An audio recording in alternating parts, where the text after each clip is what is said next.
back as a Italian, and I don't want to dwell on this at all,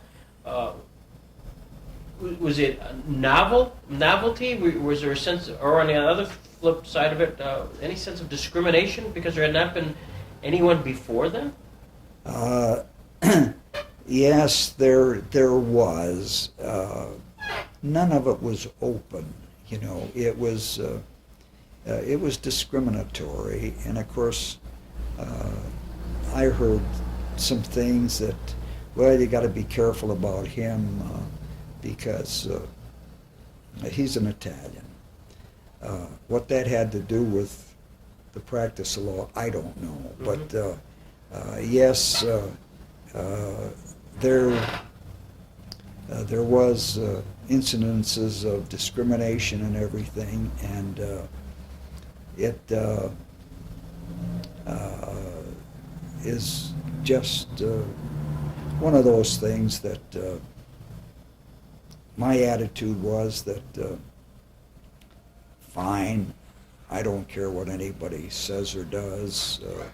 I know what I can do and what I can't do. I know that I'm an attorney. There's certain oaths that I took, both, you know, when I was DA and then the year I was judge. Mm-hmm. And discrimination never bothered me. Yeah. I knew it, I saw it, and I had decided that I wasn't going to let anything on that order disturb me in the least, mm-hmm. and I never did, not even to this day. Yeah. And unfortunately,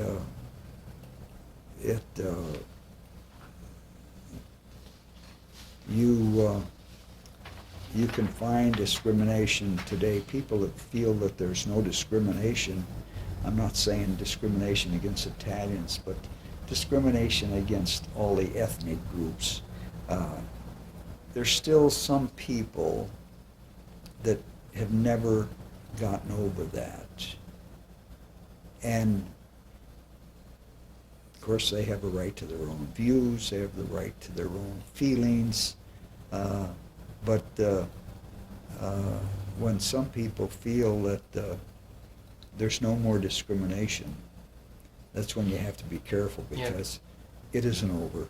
You know, and I don't care whether it's Italians, Swedes, the Jews, the Irish, it just, Polish, you rub underneath the surface, and there's still some of it alive today, which is unfortunate, but whether or not we'll ever see the end of it. And of course, we see what has happened in the South, and that's something that is a matter that we can't quite forget about, because it's still alive. Yeah. Do you feel like, though, on the other side, sort of a pioneer? Well, I guess I didn't consider myself a pioneer. I knew what I was doing when I came back, and I knew that what it would be like practicing law in Warren, and the other thing I knew that I had decided that if I come back and practice law in Warren, there's no reason to think I'd ever become a millionaire or anything on that order, because if I had wanted to do that, I would have gone with a law firm in Pittsburgh or Philadelphia or something like that.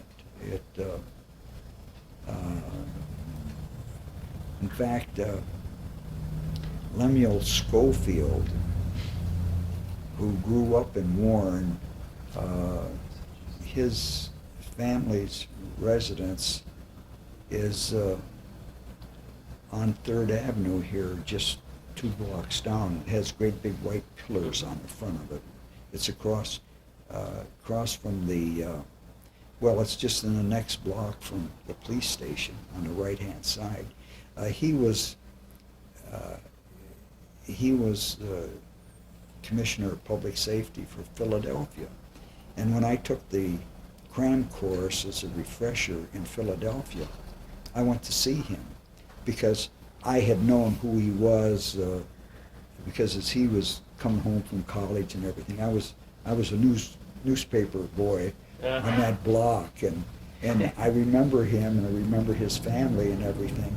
And I stopped in to see him, and he remembered me, and he was delighted, and he wanted to know what I had done, and I had told him what I had done and everything. And I was taking a cram course, and I was going back to practice to Warren. And he said, we have a good-sized law firm here. He says, if you're interested, he says, I'd be glad to talk to you about it. And I thanked him, but I said, I'd made up my mind. I was going back to Warren to practice. And I met him a couple of times after that, and he was always very pleasant, very friendly. And of course, he was quite successful. Sure. Not only was he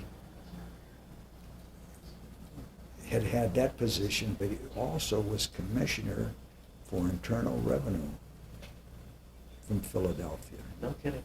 Yeah, so he was in charge of everything. He could have found a place for not only me, but a lot of other people, but I never regretted coming home. Okay, now, I've been in the courthouse over there, and people have talked about the shooting. And here I have an article by Dean Wells who talks about it, and there's one guy by the name of Bonavita who was involved not only being in the courthouse at the time downstairs, but also involved in an interesting high-speed chase. How did that all happen?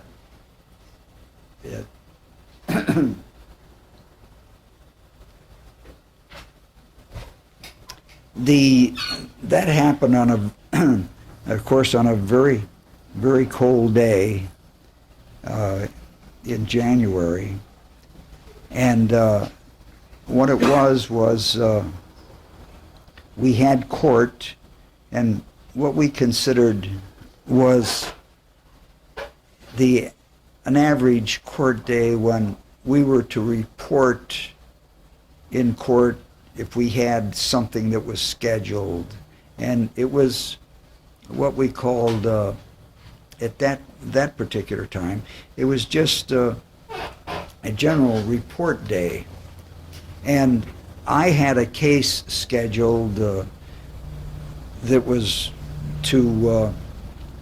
together with another attorney, we were trying to establish that a person had been dead for 10 years and nobody knew where he was or hadn't heard anything from him, and we were trying to straighten out a property transaction. Mm-hmm. And on that particular morning, I went up to court and was sitting there, and court started at 10 o'clock back in those days, and I saw Norman Moon sitting there, and of course I saw Dr. Thompson also there, and Judge Wade was presiding, and I said hello to Moon because I had seen him in court 2 other times, so I knew who he was, and I knew that he had been married, and he was going through a divorce proceeding with a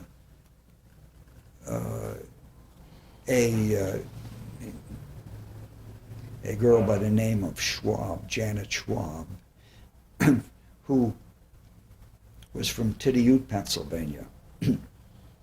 And I had seen him in court a couple of times. In fact, I saw him in court one day when he got quite argumentative with a judge, with Judge Wade. And I was rather surprised when I saw him, sitting there waiting for his case to be called.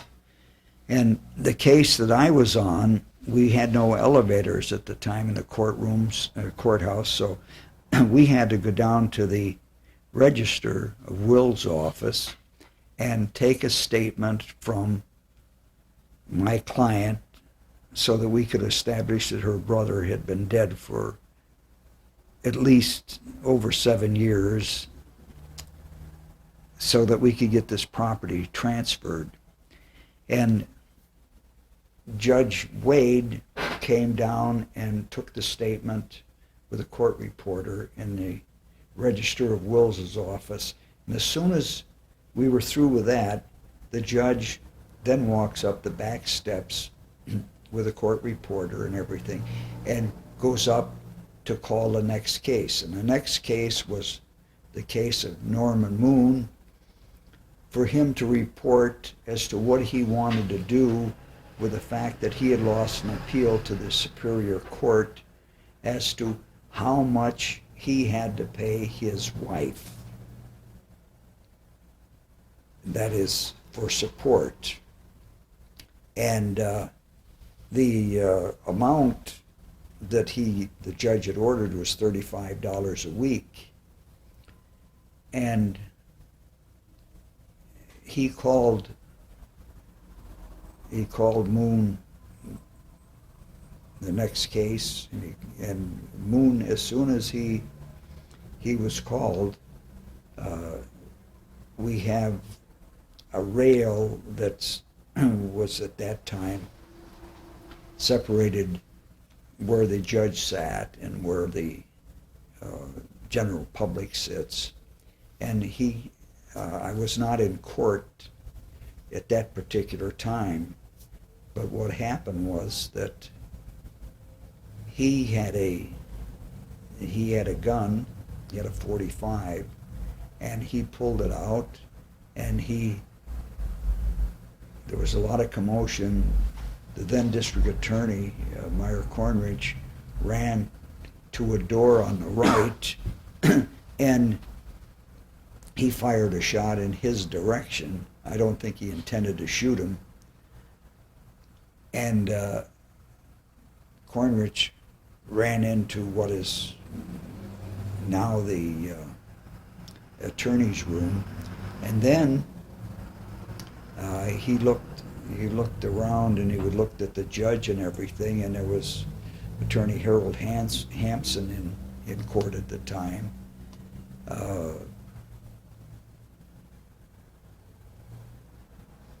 The prothonotary was in court at the time, and he was up front. The judge's secretary and court reporter, Bernice Seavey, was in court at the time, and when everybody started to scatter like that, there was a lot of confusion, and he went over to the judge, went around the bench, and pointed his gun at the judge, and the judge was telling him not to shoot, and the next thing he did was he fired a shot at the judge, and then the judge went around the front of the bench. In the meantime, the doctor that was in court, when the first shot was fired, he laid down actually on the floor. He was in one of the benches, and Moon went around to the front of the bench, and he fired point blank at the judge, and the bullet went through the judge and lodged in the front of the bench. And then what he did was he went to the front of the courtroom and went out the doors and went down the steps and started to go out the front door. And At that time, I was just coming out of the register and recorder's office, and I heard some commotion, and Pete Massa, who happened to be one of the janitors, he said he just went out the front door. So I raced down the corridor in the courthouse, and I got to the front door, and he was just down to the bottom step, and I yelled at him. I says, "You're not going anywhere." And I started down towards him, and he said, "Don't try to stop me or I'll shoot." And he pointed his .45. I recognized the .45 because I carried one in service. Sure. And then, by that time, none of this took more than a matter of 5 minutes Sure. at the most.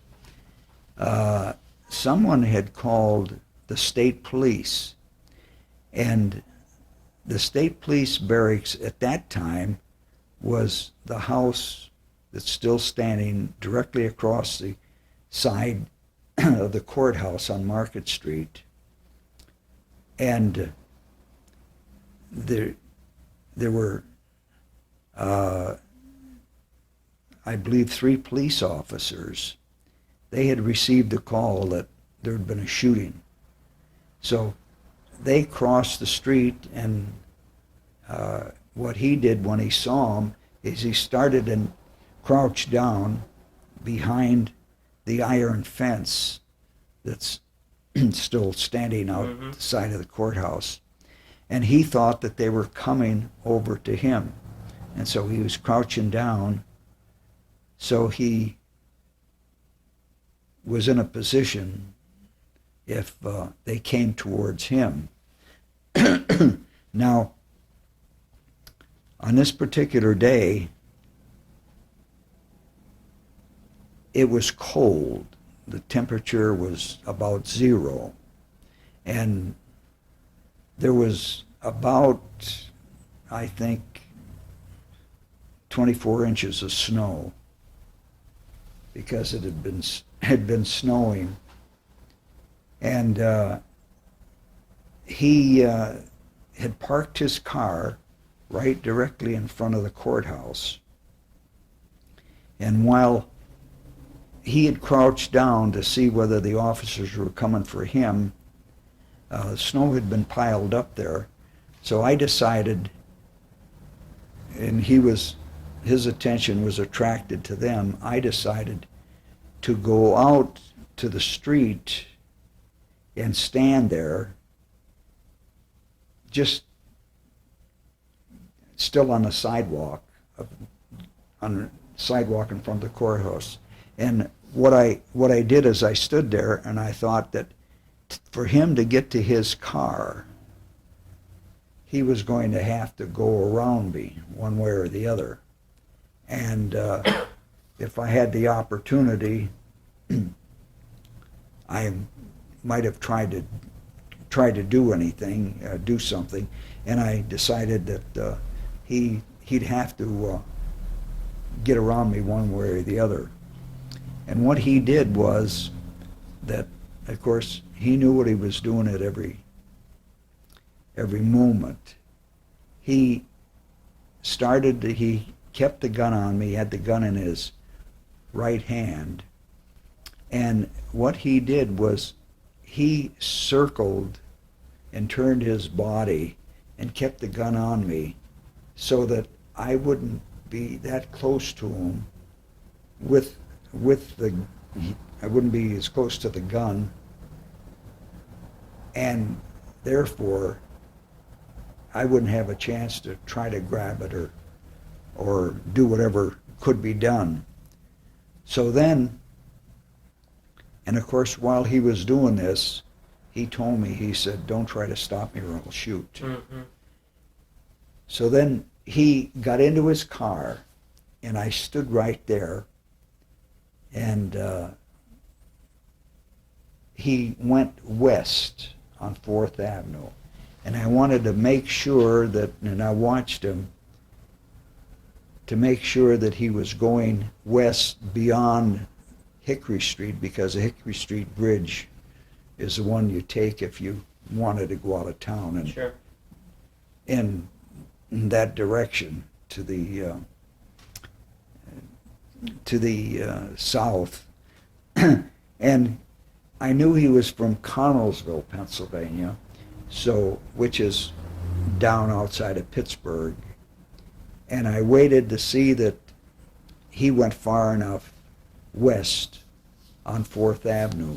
And just at that time, Trooper Paul Dell comes around a corner, and he has with him, he was alone, and as soon as he came around the corner, why, Corporal Nadio grabbed him and said, "We've got a shooting, and follow the car that just took off west," and took me with him. And he had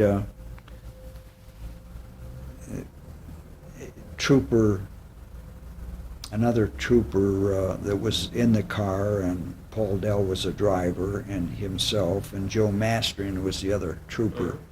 And we headed down, I told him to head down 4th Avenue and then go on to Pennsylvania Avenue and go across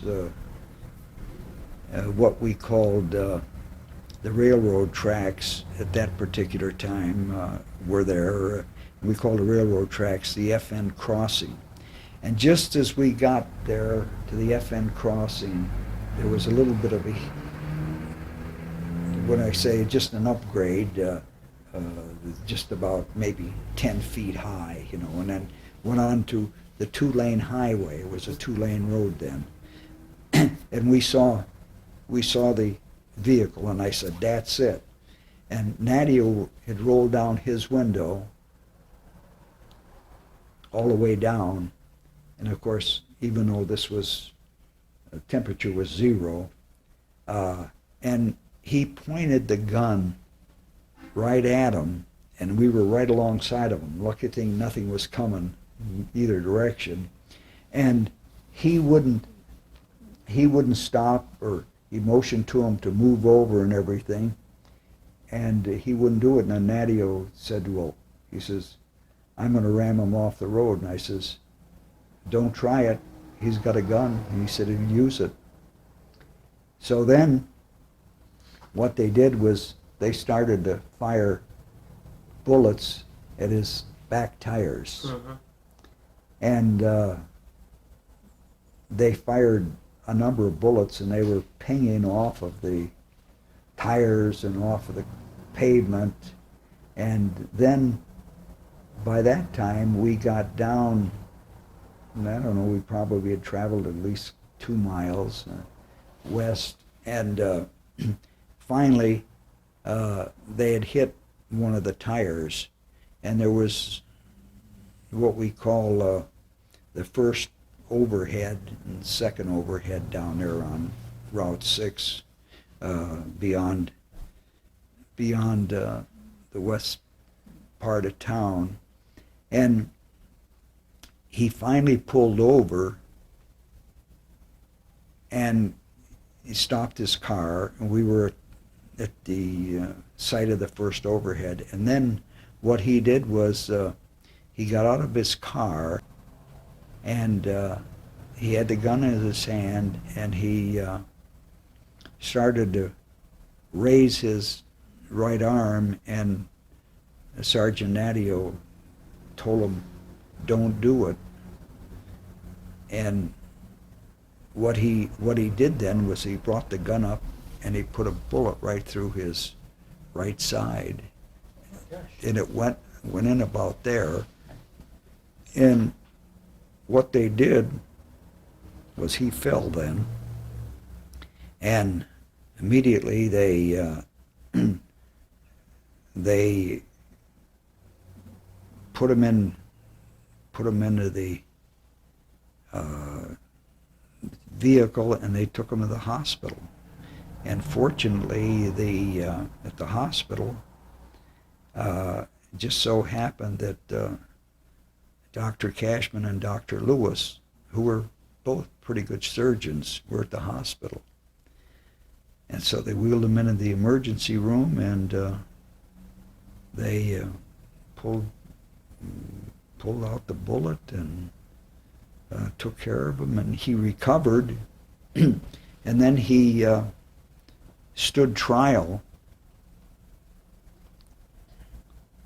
for murder right in the courtroom where he had committed the offense, which was most unusual. In fact, at the time, it was the only, and I don't know whether there's ever been one since, the only trial of anyone committed in a courtroom any place in the United States that was the actual scene of the crime. Yeah. So during the course of the trial, witnesses were pointing out what happened, what they did, where they were, and and of course he was found guilty of murder in the first degree, and he was sentenced to death. And then Governor Leader was the governor, and his attorneys had asked for commutation of sentence and everything, and they were alleging that he was mentally ill, although I described everything that he had done, and it was so deliberate that he knew what he was doing at every step of the way. Mm-hmm. But they decided that he was mentally ill, so they commuted his sentence to life. Mm-hmm. And then he died, I think, 2 years ago or something like that, in prison. Mm-hmm. He had been asking for commutation of sentence, and the parole board had turned him down every time. And this last time, they were thinking of considering it seriously, but Judge Wade, when he was shot and killed, he had an adopted daughter who was only, I think, 6 or 7 years old, and her name was Ann Heckathorn, and she's living someplace down outside of Oil City. She had written letters to the parole board a couple of times before and everything, and when all of this came up, that he wanted his sentence commuted so that he had a brother that was living, and his brother was willing to take him because he had contracted cancer, and he wasn't going to live very long. But the fact that she contested it, the parole board turned down his application, and then he died shortly thereafter. Mm-hmm. What did your wife say when you came in that afternoon and said, "Guess what I did today, honey"? I called her actually before she heard much about it, and I told her I was fine, I was all right, and nothing had happened, you know. And of course, you do what you have to do at the time. You don't know what you're going to do. You don't think about it. Of course, having been in service, you just react. Yeah. And this is what I did. I just reacted to everything that occurred. And I called her right away and told her that I was fine, and I'd tell her all about it and what had happened. And I was getting phone calls from all over the country.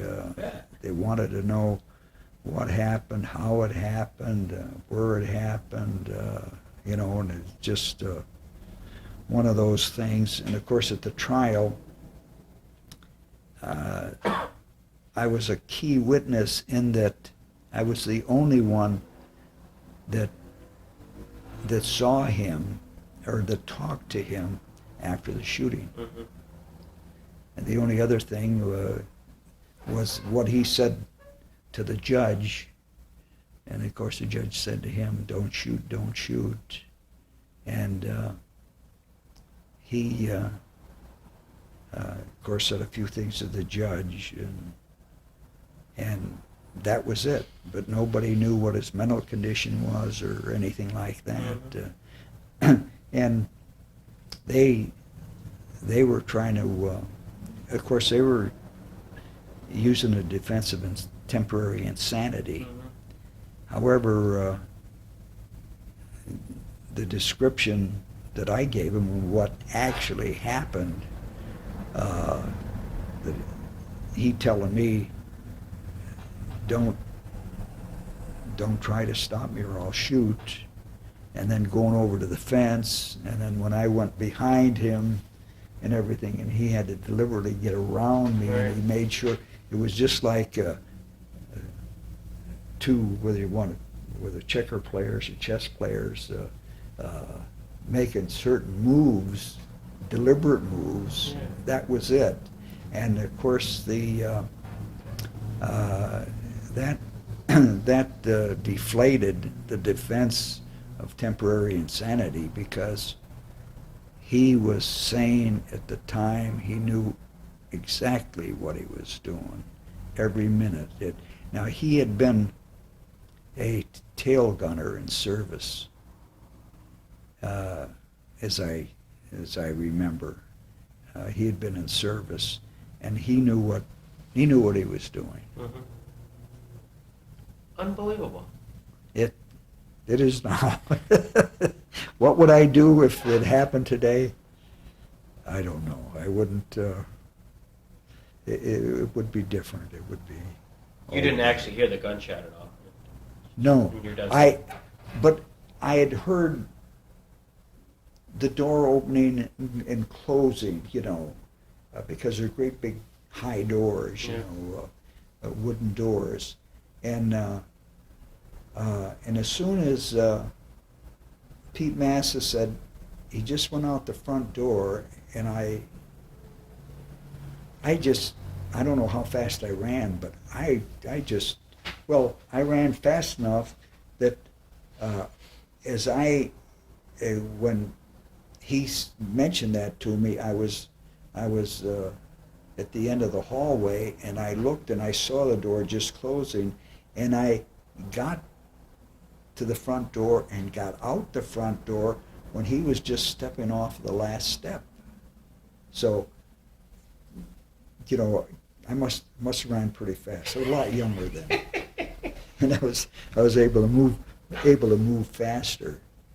But the surprising thing that whole business couldn't have taken, and you'll see what I described in the story there. It couldn't have taken the whole thing in 5 minutes. It would have been. You've met some interesting people in your life. Some Yes. well-known people. You're involved in the Young Republican Party. I see pictures over here of you. Vice and President. That was Vice President Nixon. Nixon at the time, and who became president. And the picture with Bobby Kennedy was taken in Philadelphia. I was state president of the District Attorneys Association, and he was Attorney General at the time, and we had a nationwide convention in Philadelphia, and we were the host state, and of course, being president, I was in charge of the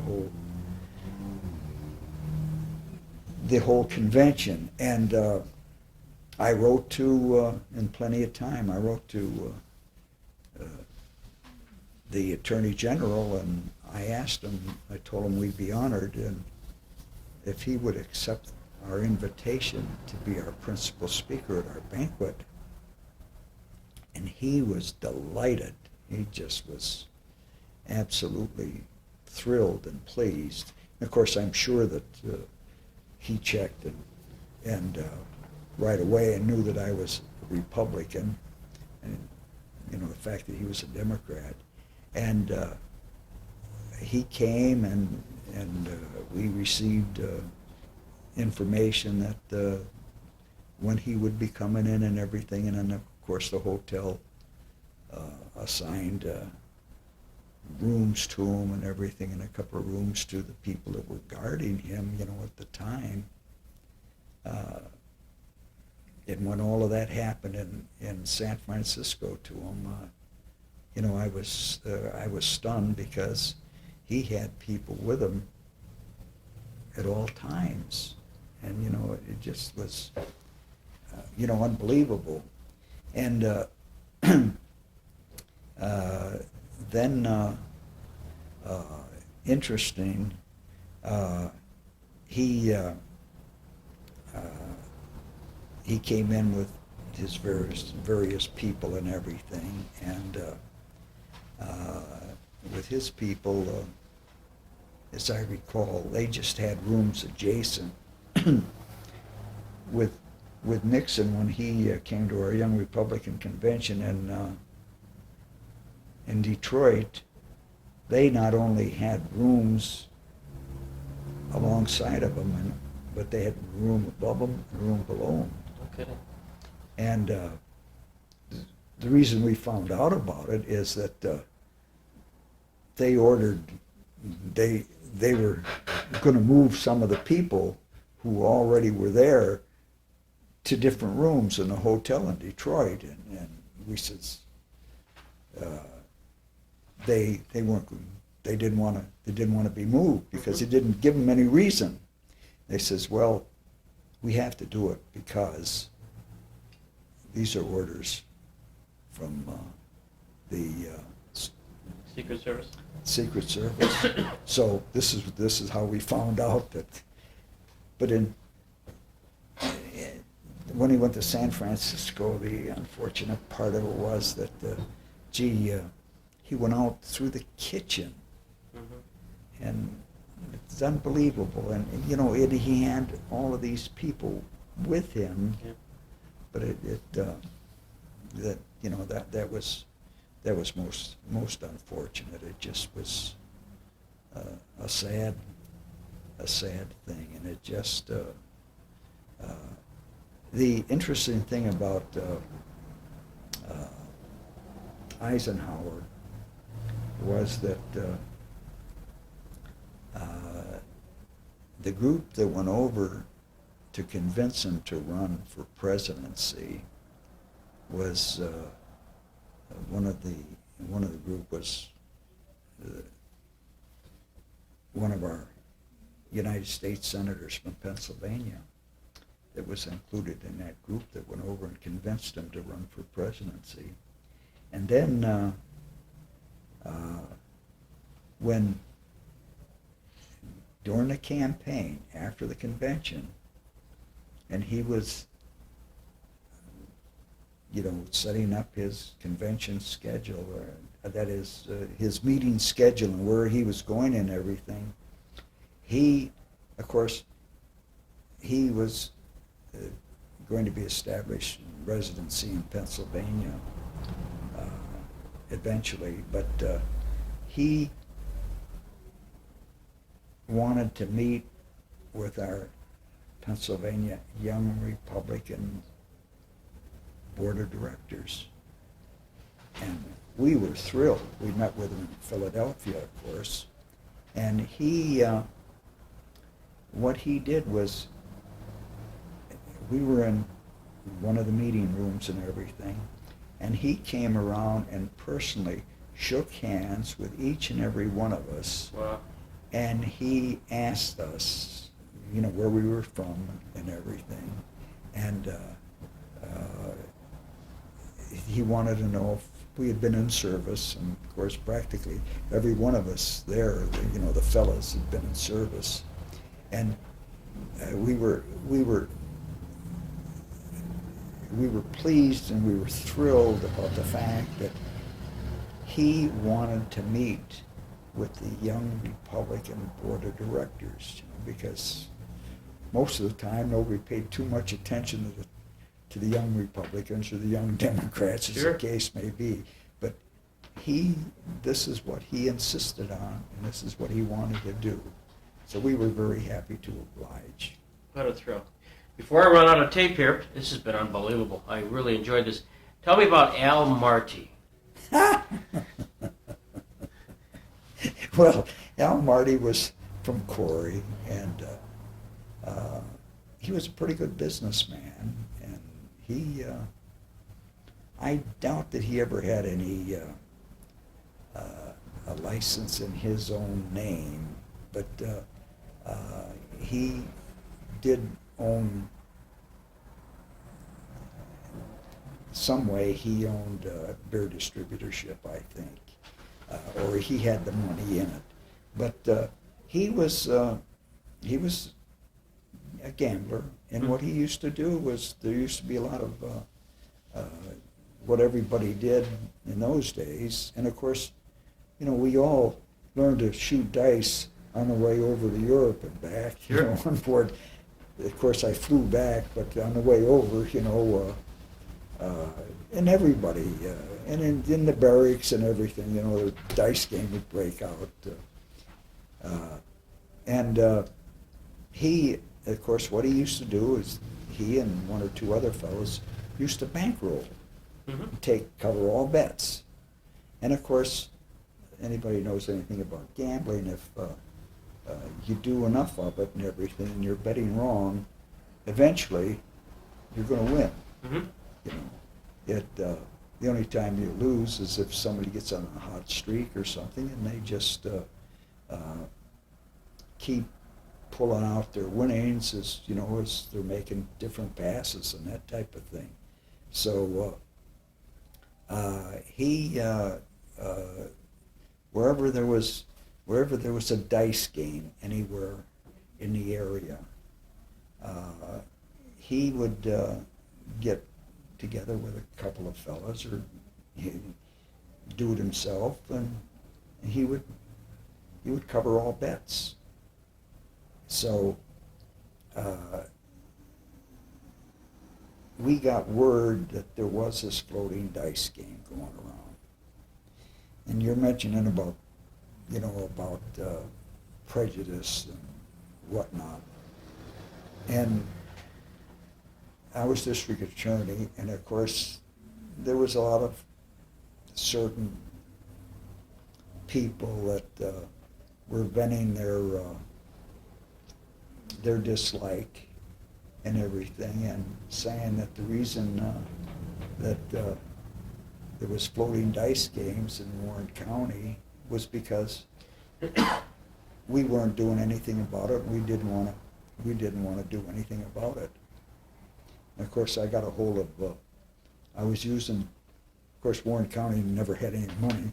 I was using the sheriff and his deputy, and we got him an extra, I think, $1,200 a year or something like that, to be our county detectives. And I got a hold of the two of them, the sheriff and Deputy Don Allen and his deputy, and I said, I don't care what hour of the day, night, or when, or day of the week. If you see these fellas going through town or setting up to have a dice game someplace, you call me. And they did. They called me. It was on a Sunday night before Labor Day. And I said, you call me, you don't talk to anyone. Because there had been some leaks around, I can remember one place there was something going on, and there were some horse betting and everything. And when the police got there, everything was gone. Mhm. So I said, you call me. So they called me, and I says, don't talk to anyone. So we got together, and I said, you call the state police, you get backup. And we got a couple of police from Warren, because where the game was, they saw these fellas in town about 8 o'clock at night, and they followed them, and they went up to the Corn Planter Rod and Gun Club, which was just if you take the street 2 streets over, take your way out there, you know. And I said, now call the state police, get back up to come to the county jail. And I says, we'll go from here. And they came and everything, and I says, you take them with you. You don't tell them where you're going. Just that you're pulling a raid. And this is what I told the state police when they showed up. You're going on a raid. They says, okay. So we didn't tell them where. And they drove up there, and these guys were in the middle of a dice game. And More for us?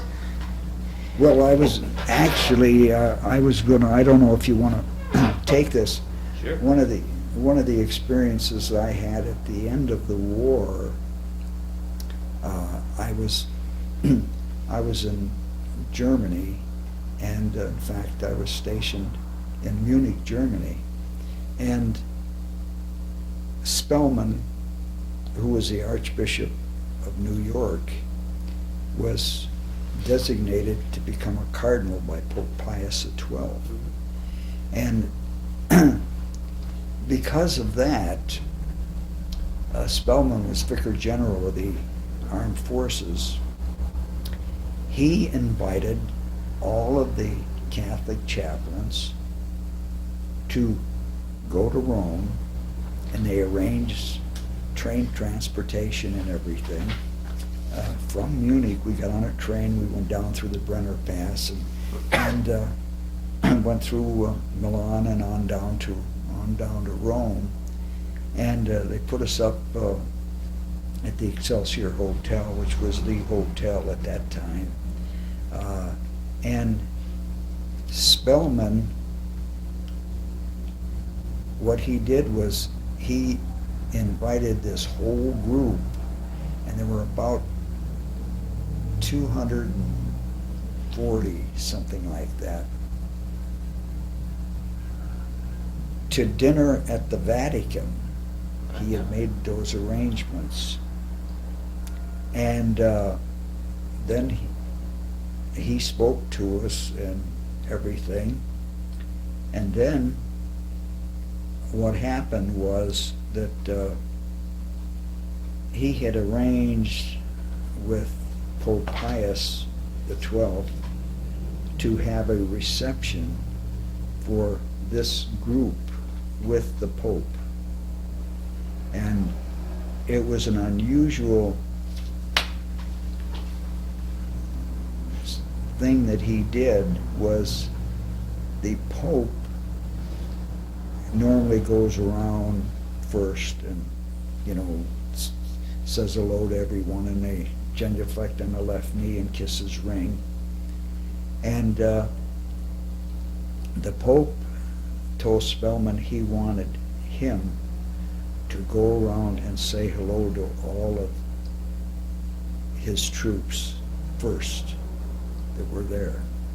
And this is what Spellman did. He came around and he asked us all where we were stationed and where our hometown was, which was, you know, just delightful.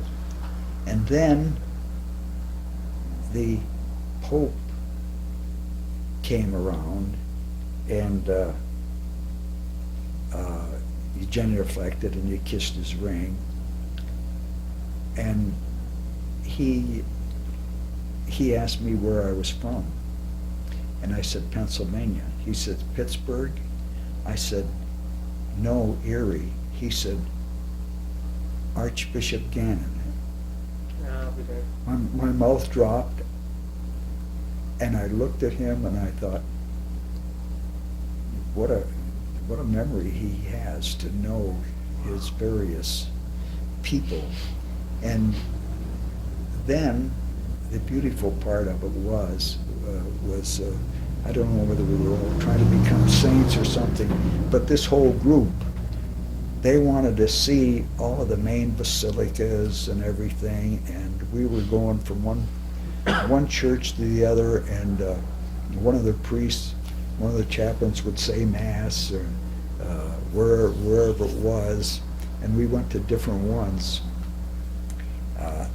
which was tremendous. And then, of course, the actual public part of the ceremony, when the cardinals, when they become cardinals, there's an investiture, and it was quite an unusual scene and everything.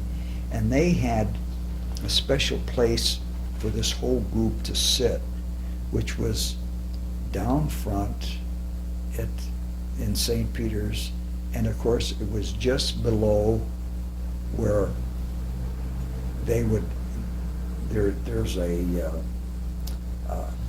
little stairway where they could go up and be above everyone so they could speak.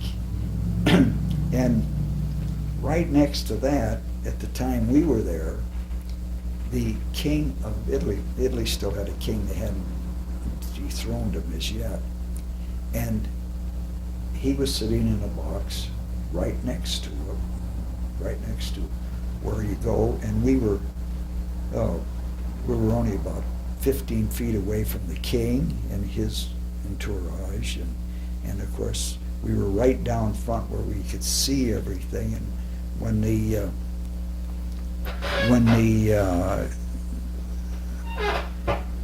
cardinals knelt down and actually were completely spread out on the floor, we saw everything that occurred there, and it was a wonderful thing to see and visit and be part of, because nothing like that has happened before or since. I was fortunate. Of course, when we went over to Italy, with my wife, we saw Pope Paul, and then we saw the present. We saw the present Pope. So it's been just a fortunate experience all around to have done that. Of course, that was back in 1946. At that time, that was before I became. I was still in service, and everything was stationed in Munich. So it was, and of course, while we were in Munich and Batholz, and at the end of the war there, I didn't see Patton at all when he was racing with his troops or anything, but as soon as the war ended, then I saw him about a dozen times, because he was stationed, his headquarters were right near where I happened to be stationed. So it's been an interesting life. Unbelievable. Unbelievable. Thank you. You're welcome. I appreciate you wanting to hear these old stories, I think this is just terrific. It's been the most enjoyable 3 hours. Well, it's been an interesting life. As I say, I don't have any complaints or regrets. Now, we off the air now, huh? Yeah, we're off the air. Good. Just one little thing I wanted to didn't want to put it on record. You were talking about prejudices and everything. It was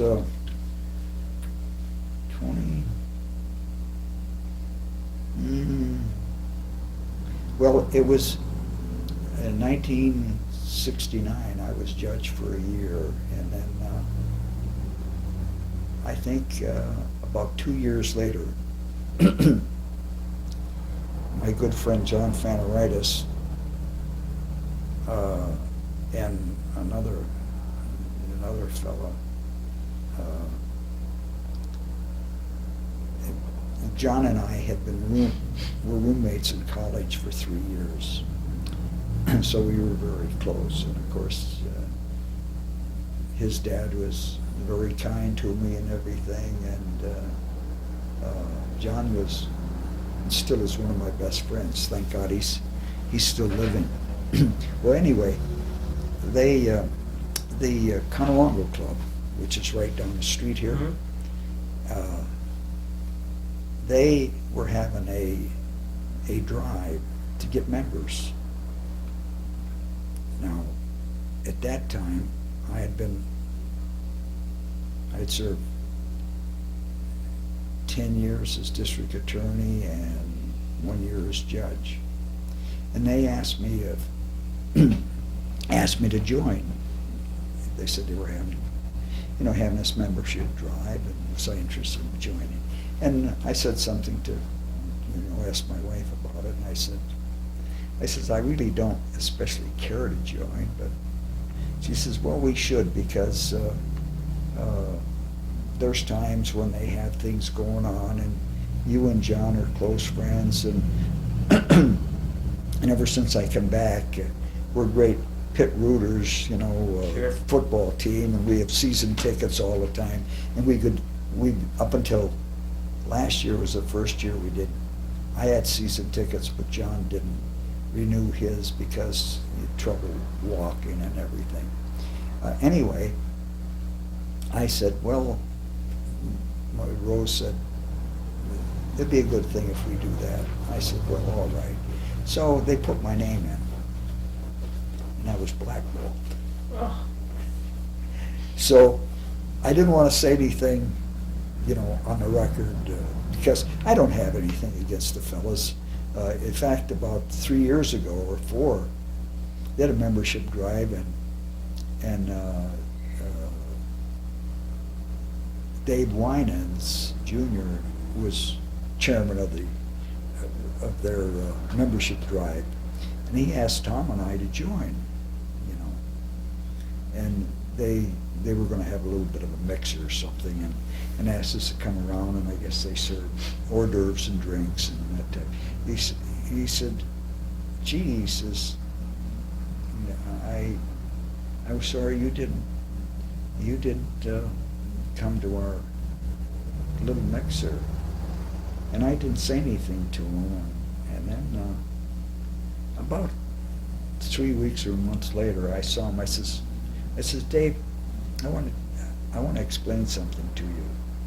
I said, you were wondering about the fact that I wasn't there, and I told him what happened. He says, I don't believe it.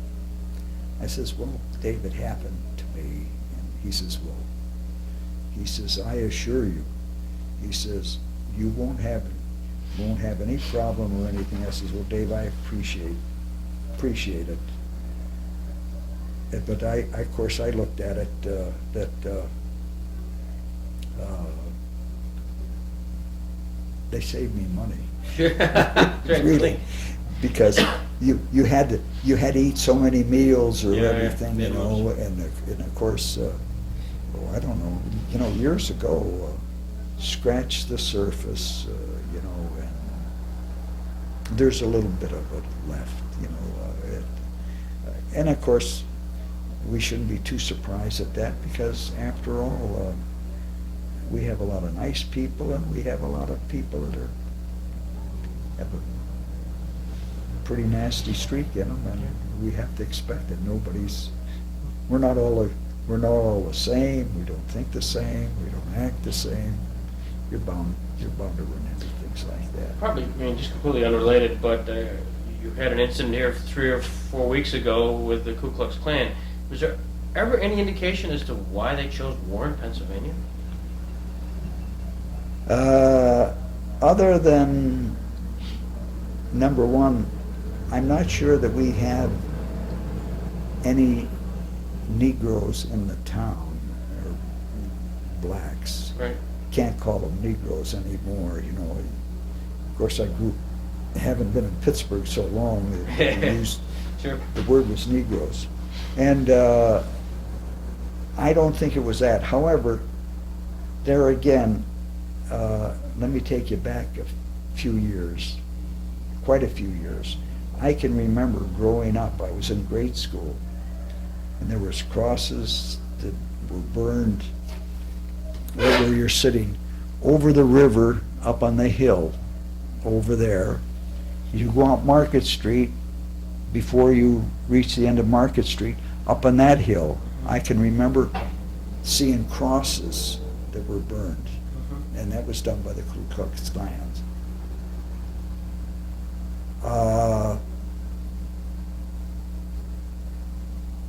Also,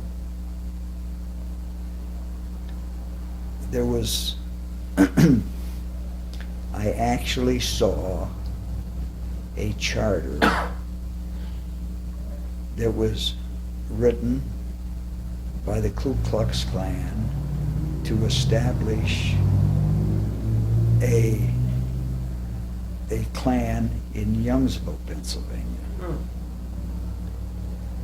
And if you went up to the courthouse, you will see the names of, in the Register and Recorder's Office, Gurney R. Ball.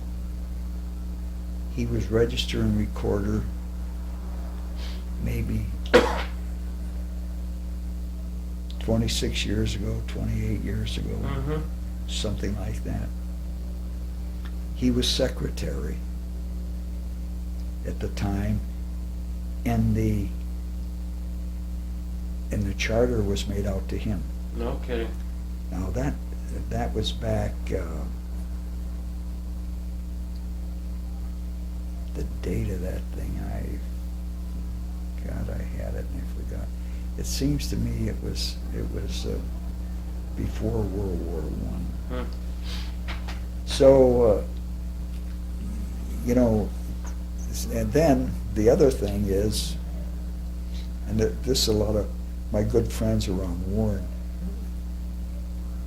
never heard of or didn't know anything about it. There's a beautiful little church.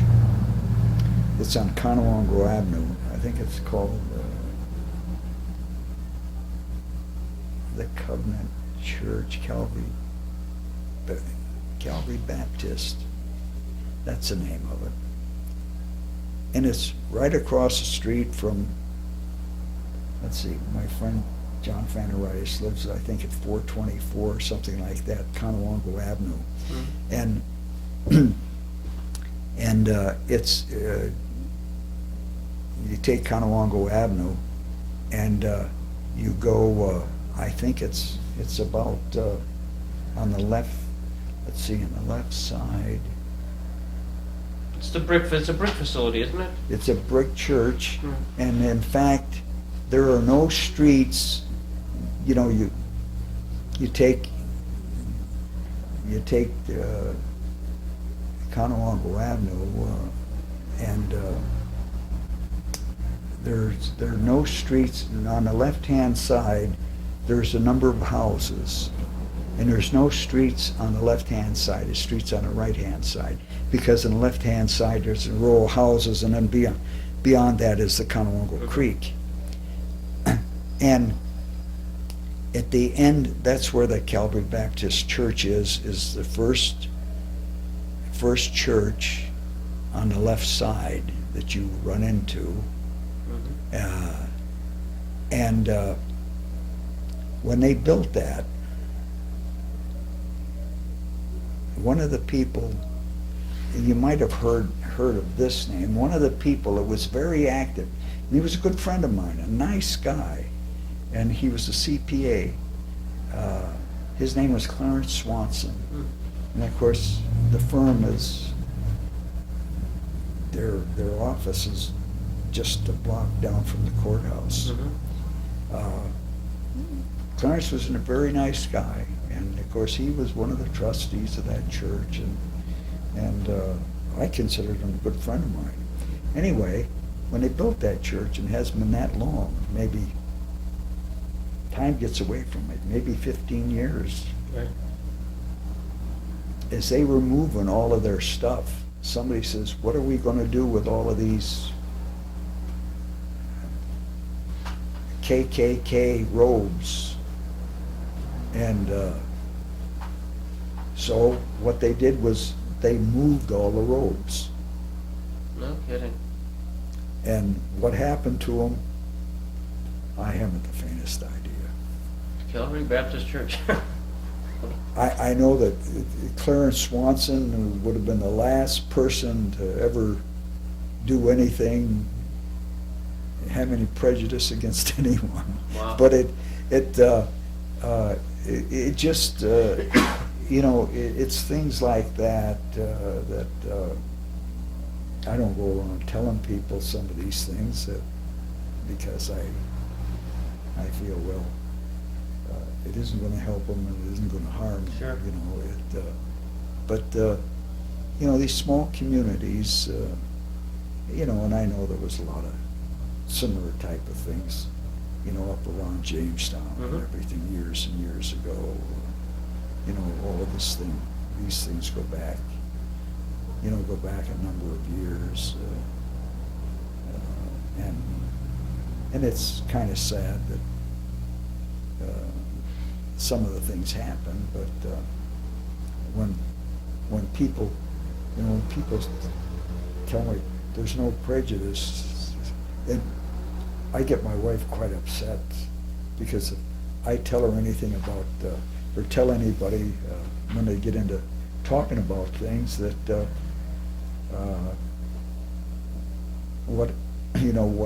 that I was blackballed from a club. Yeah. But she gets upset. She says, "Oh, you don't have to tell anybody that." I says, "I don't go around telling everybody that." I says, "But if somebody asks me or says something to me," I said, "then I frankly am proud to tell them that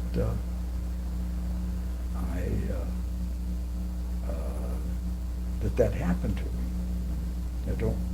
And I've never been upset.